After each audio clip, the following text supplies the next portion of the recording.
La première chose, c'est qu'aujourd'hui, 73% des directions générales, tout secteur confondu, estiment que l'asset donné est extrêmement important pour piloter leur business. En revanche, seulement 36% ont lancé des initiatives autour de la donnée. Donc on observe un décalage important entre intention et exécution.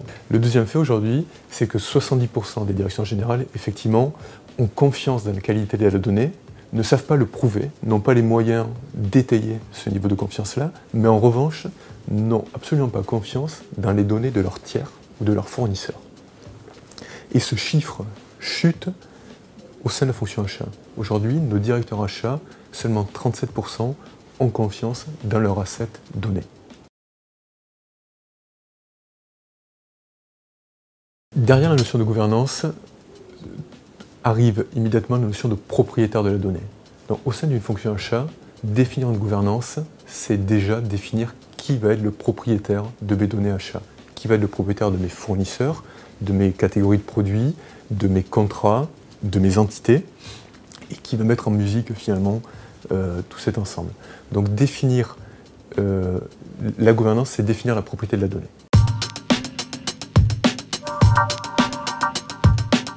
La maturité est un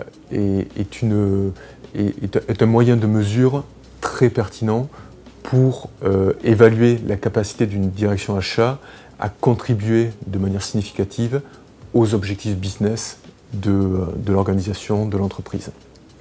On observe différents niveaux de maturité en fonction du secteur d'activité. Nous allons avoir des fonctions achats dans le secteur d'activité autour des produits industriels ou de la distribution qui sont très matures, et d'autres dans le secteur de l'énergie, voire dans le secteur bancaire, qui ont une maturité très faible. Corrélé à ça, nous observons que plus le niveau de maturité est grand, plus la propriété de la donnée est aux mains du business, des opérationnels, et plus le niveau de maturité d'une entreprise dans la gestion de ses données et dans l'exploitation de son patrimoine informationnel est faible, plus la propriété est donnée aux mains de l'IT.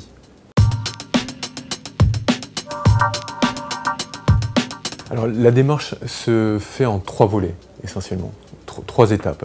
Première étape, nous l'avons vu, définir le propriétaire de la donnée et viser de donner cette propriété au business.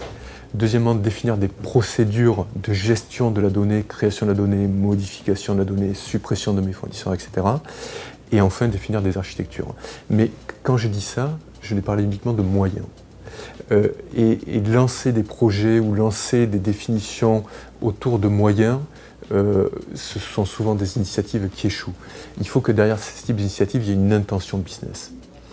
Alors, l'intention business d'une fonction achat, ça peut être d'optimiser son panel fournisseur pour réduire ses coûts, de piloter au plus fin ses fournisseurs stratégiques, de maîtriser son risque d'image, d'être tous les aspects réglementaires autour du RSE. Donc derrière un projet de gouvernance de la donnée, il y a forcément une intention business. Et quand il y a une intention business, alors la propriété de la donnée est généralement mise à la main du business et des opérationnels.